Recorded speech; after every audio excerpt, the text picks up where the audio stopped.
Okay, so I read some abortion debates, not read, watched, and I wrote down some counter arguments to the pro-abortion thing, and I'm gonna just kind of sit here and maybe like talk through some shit. I don't know, just trying to find a rebuttal to these arguments. The first one, it is a living being, aka it's not just your body anymore.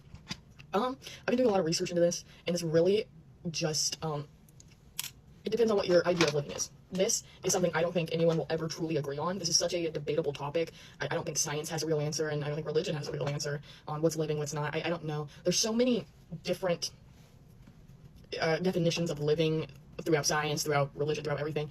I think this one kind of really just goes up to personal belief. Me, myself, and I kind of believe you need a consciousness. I believe you kind of need an array of things.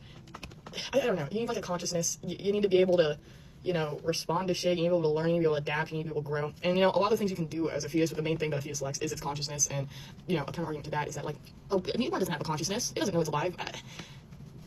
I don't know how to explain it to you. Yeah, it does.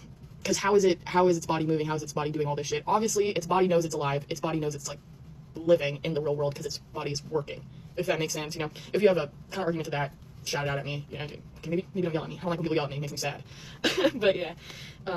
Again, this argument is very just up to your personal belief of what living is. I don't think we'll ever truly fully agree on this, especially because a lot of people have a religious belief that goes into this that I and a lot of people lack. And there's nothing wrong with that, by the way. Religion, cool, A-okay, beautiful. I truly have no problem with that. I think religion's beautiful. But I also believe that religion should not impact our laws. Separation of church and state is a thing for a reason. The second thing is that abortion is being used as like a birth control. And I know we're all getting this idea, and it's from the internet, because we kind of, I haven't personally had an abortion. I'm pretty young. You haven't had anything. I am on birth control, though, so I was lucky, very, very lucky to have parents that understood that I was going to have sex no matter what, and they put me on birth control. I'm very grateful for that. And I don't understand how it could be used as birth control.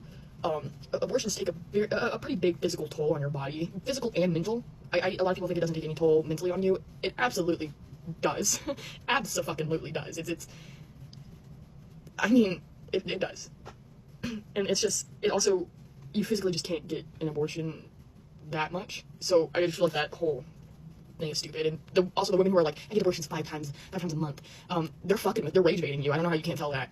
It hurts my heart that you can't tell that's rage bait, and that they're literally just doing what y'all do outside of the Planned Parenthood, but reversed. So y'all getting through medicine, they're just fucking freaking out. That's really funny to us. 3 is murder. Again, this goes back to the first argument on what constitutes living to you. I don't know how this could be murder. A lot of people like to define abortion as the intentional killing of a child. Like, that's literally how